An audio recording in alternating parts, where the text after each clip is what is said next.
خب دانشجویان عزیز درس امروزه ما زمان گذشته مطلق در زبان اردو می باشد. خب پیش از همه باید گفت که طرز تشکیلیابی زمان گذشته مطلق این تنها با واسطه صفت فعلی زمان گذشته صورت میگیرد. یعنی چه که ما و شما علاقه گذاشتیم صفت فعلی زمان گذشته در زبان اردو با واسطه و اساسی فعل همراه نمودن سوفیکس های مخصوص، یعنی در جنسی مردانه و در جنسی زنانه آن سوفیکس هایی که نامبر کرده بودیم یعنی همراه کرده تشکیل می یابد. ترجمه جمله در زمان گذشته مطلق پیش از همه از گذرانده و یا مانده بودن خبر جمله وابستگی دارد. یعنی اگر در جمله خبر از فعل نمودی مانده آمده باشد، آنگاه موافقت خبر با مبتدا پورا رعایت کرده می شود. یعنی مثلا گیریم فعل جانا، فعل رفتن، جان جانا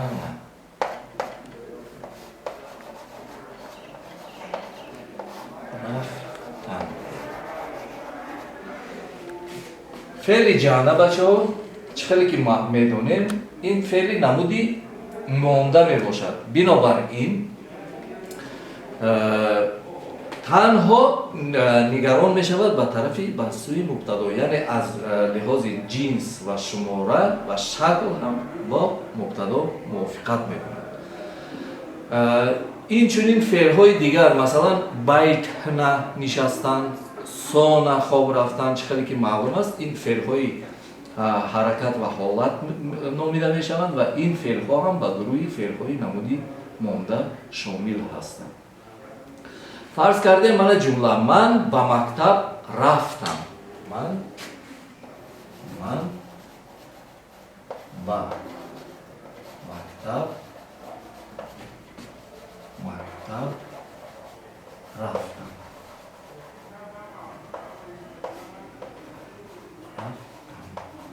در زبان اردو می شود یعنی می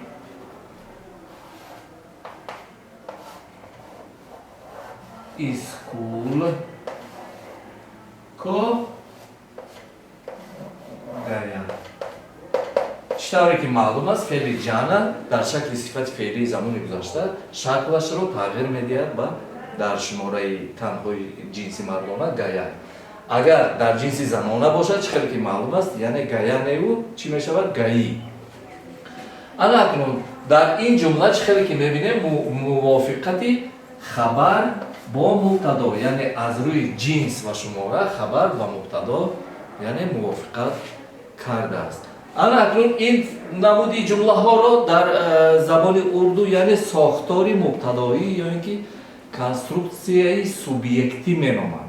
سوبیکتی یعنی سوبیکت برای چی کنسترکسیای سوبیکتی؟ برای آن که خبر با مبتدا موافقت کرده است.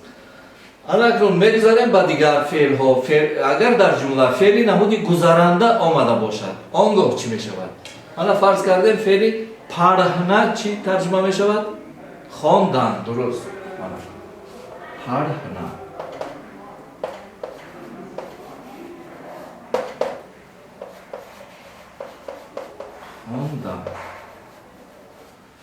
خواندن یعنی چخیلی که معلوم است فعل نمودی گذرانده می باشد. بنابراین علاقه در زمان گذشته مطلق موافقت خبر با مبتدا دیده نمی شود اگر فعل نمودی گذرانده آمده باشد. یعنی آنگاه چی می شود؟ چخیلی که در اول گفته بودیم کنسترکسیای ارگاتیوی استفاده برده می شود، یعنی یکی از کنسترکسیه هایی که در هیئت کنسترکسیه ارگاتیوی شامل است این کنسترکسیه مبتدایی یعنی کنسترکسیه سوبیکتی بود. جمله اولی ما انا با فعل نمودی گذرانده علاقه در دو کنسترکسیه یعنی در دو ساختار جمله ها تشکیل می یابند، یا اینکه در ساختاری اوبیکتی یعنی پرکننده یا اینکه در ساختاری نیترالی به طرف یعنی ساختاری نیترالی این برابر است با شخص سیوم جنسی مردانه شماره танҳо. Алакун мегзарем ба сохтори объекти, яъне пуркунандаи. Агар дар ҷумла хабар аз феъли намуди гузаранда омада бошад, он гоҳ мубтадо ҳатман пасоянди эргативии не мегирад ва аллакай хабарро идора карда наметавонад. Яъне хабар аз рӯи ҷинс ва шумора бо мубтадо мувофиқат намекунад. Дар ин ҳолат хабари ҷумла барои мувофиқат кардан ба худ пуркунанда ҷустуҷӯ мекунад. Дар ҷумла пуркунанда боз бояд пуркунандаи бевосита бошад. Агар пуркунандаи бевосита бошад дар ҷумла, он гоҳ хабари ҷумла аз рӯи ҷинс ва шумора бо ҳамин пуркунанда мувофиқат мекунад. Масалан, агар мана як ҷумла мисол мебурем. Ман китоб хондам фарз кардем. ё ин ки хай мана мубтадоро ҷинси занона гӯем, агар розия китобро хонд фарз кардем. Розия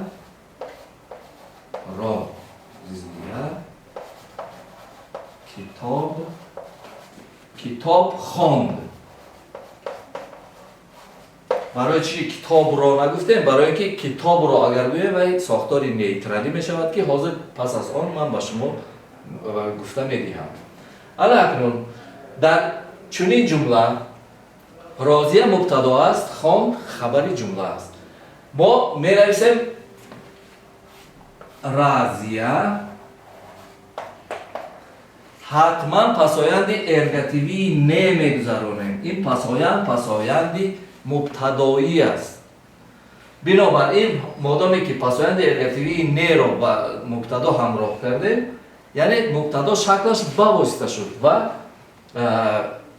мувофиқати хабар бо мубтадо аллакай дар инҷа мушоҳида намешавад.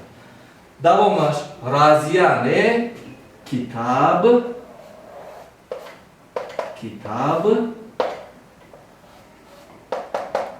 падҳӣ. яъне чӣ хеле ки дида истодаем, феъли парҳна дар шакли сифати феълии замони гузашта парҳӣ дар ҷинси занонаи шумораи танҳо омад.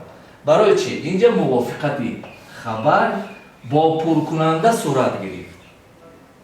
агар фарз кардем мо мубтадоро ҷинси мардона ҳам гузорем, хабари ҷумла дар ҷинси занон намебиёяд дар ҳамин ҷумла. барои чӣ? Барои ки мувофиқати хабар бо пуркунанда сурат мегирад. мана масалан ба ҷои разия мо агар гӯем аҳмад китоб хонд, аҳмад ҳатман пасоянди эргативии не мегузорем, китаб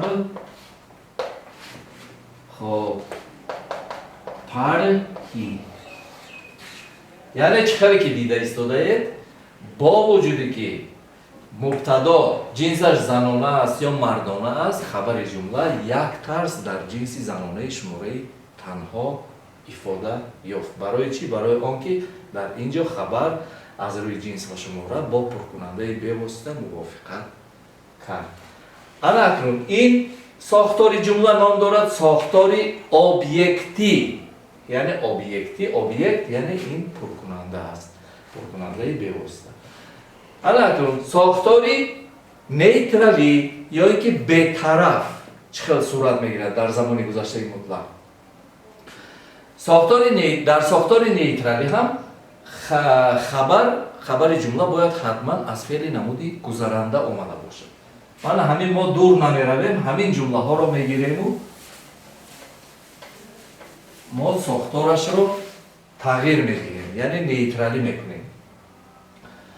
фарз кардем сохтори нейтралӣ чӣ хел ташкил мешавад? агар дар ҷумла хабар аз феъли намуди гузаранда омада бошад, он гоҳ мубтадо ҳатман пасоянди эргативии не мегирад, чӣ хеле ки ҳозир гуфтем, ва хабар аз рӯи ҷинс ва шумора бояд бо пуркунандаи бевосита мувофиқат кунад. лекин дар сурате ки дар ҷумла пуркунандаи бевосита набошад, пуркунанда бавосита бошад, ё ин ки умуман пуркунанда набошад, он гоҳ хабари ҷумла дар ҳолати нейтралӣ, яъне дар ҳолати бетарафӣ қарор мегирад. ҳолати нейтралӣ ё ҳолати бетарафӣ ин баробар аст ба шахси сеюми ҷинси мардонаи шумораи танҳо. Мана ҳамин ҷумларо мо мегирем, фарз кардем Розия китоб хонднею, Розия китобро хонд. Розия китобро хонд. خب با زبان اردو میگردونیم رازیا نه پس نه میگذاریم کتاب پسوند روی تاجیکی در زبان اردو پسوند کا می باشد کتاب کا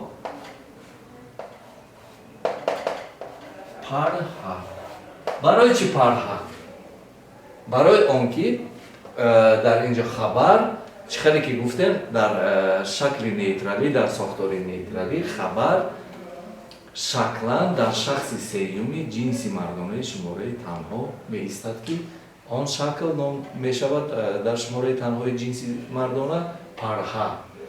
انا جمله ما چخیل شد مبتدا با وجودی که جنسش زنانه است راضی است خبر در شخص سیوم جنسی مردانه شماره تنها استفاده شد. رازیانه کتاب کو پرها. چخیلی که در جمله پایان ما در کنسترکسیون اوبیکتی حاضر گفتیم اگر ما مبتدا رو جنسی مبتدا رو مردانه کنیم این هم عیناً همین خیل یعنی با مانند جمله بالا تشکیل می‌یابد. یعنی چخیل احمد نه کتاب کو باز هم می شود پرها. یعنی ترجمه این جمله می شود احمد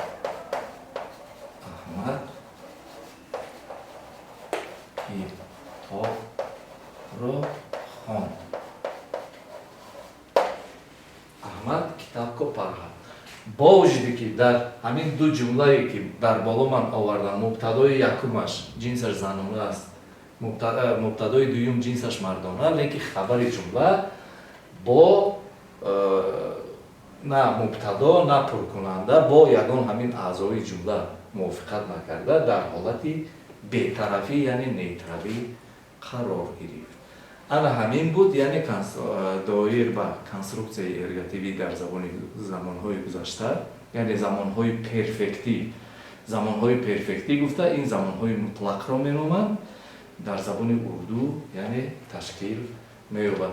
درس آینده بچه‌ها ما دایر به ساختار شکسته به شما معلومات بدهیم که ساختار شکسته این ساختاری میباشد که آن سه قاعده و قانونی که ما حاضر نامبر کردیم و دایر به هر یک آن با مثال ها نشان دادیم یعنی ساختاری سوبیکتی، ساختاری اوبیکتی و ساختاری نیترالی بی‌طرفی همه این ساختارها باز در ساختاری شکسته یعنی از قالب بیرون می شوند یا اینکه ویران کرده می شوند. بنابراین تا درس دیگر